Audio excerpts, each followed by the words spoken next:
I finally figured it out.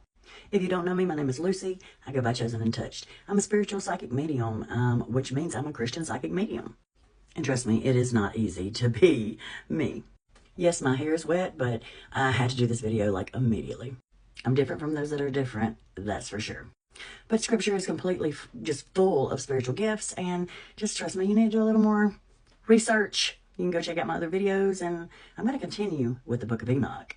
Now, if you don't know what the Book of Enoch is, then one, you can just go check out my page, but Enoch is the missing scriptures, the missing text from the King James Version.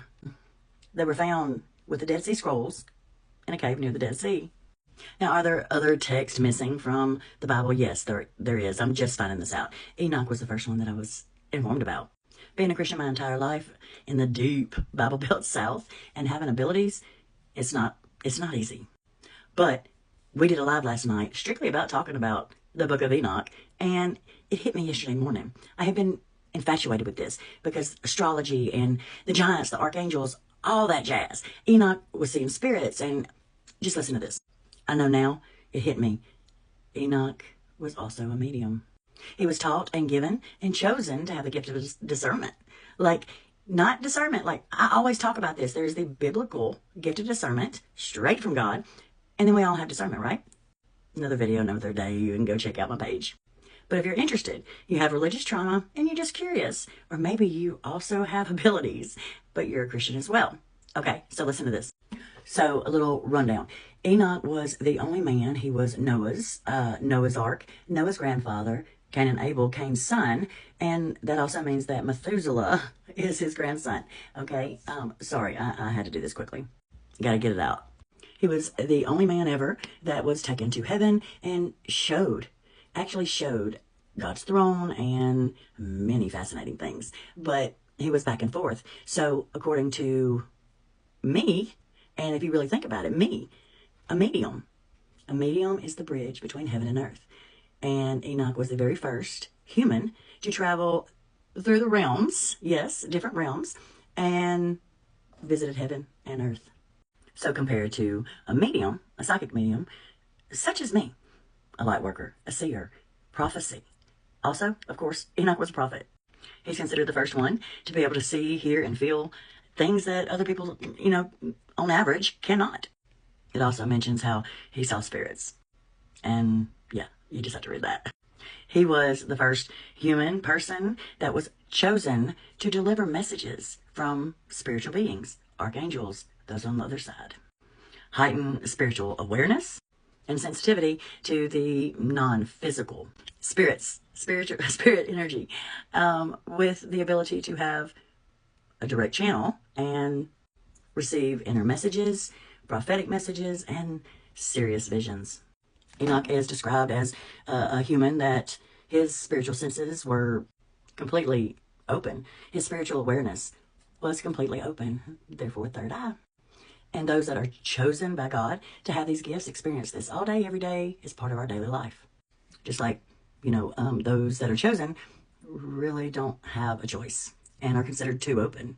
He continuously repeats that he saw the secrets of heaven. He says he saw beyond the veil, and that he saw things that others could not see. His visions included symbolic images, light language, angelic beings, the movement of souls, energetic realms, and prophetic scenes. Something I do on a daily basis. Enoch hears messages, clairaudience.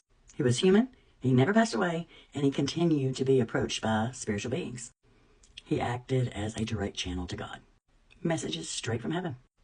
Enoch navigates spirits with spiritual discernment, distinguishing between divine beings and fallen or, trickster spirits.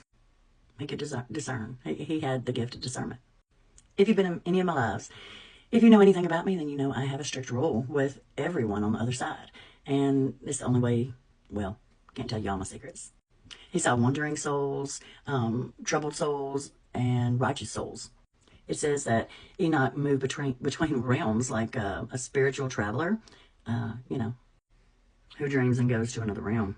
It goes on to say that he was exhausted from the visions and from the weight of seeing too much of what other people don't, and being misunderstood and treated badly by people that don't understand this gift, who feel threatened by this divine gift, which explains people being drawn to your light and then getting triggered because you become a mirror. The book of Enoch validates that spiritual gifts are a gift and a burden. His calling's about light and not darkness. Even though he has seen the dark, it's about clarity and purity and truth, guidance, protection, revelations, and service. As a medium, Enoch aligns with the light, not the dark. He says that souls continue in a conscious state after death. In 1 Enoch 22, he's taken by the archangel Uriel to the spiritual realm, the part where our loved ones that have crossed over are at. Of course, he sees all parts of heaven, 12 levels, blah, blah, blah. Subscribe or follow, like, whatever, to follow along. I will be doing another video. No way this can be one part. The book of Enoch actually teaches people about the spiritual realm, and that those in spirit still keep memory and personality, awareness. Souls are not wandering around the earth or sound asleep until Judgment Day or when Jesus comes back. They're in designated places, spiritual places. Now, he doesn't ignore the fact that there are some spirits that wander the earth, and it states that they are fallen angels and other things because they couldn't ascend to heaven nor return to God when they passed in the flood. So they became the not so great spirits that wander the earth. And I'm just getting started. Make sure to set your notifications, follow, subscribe, all that good stuff, and check out part 2.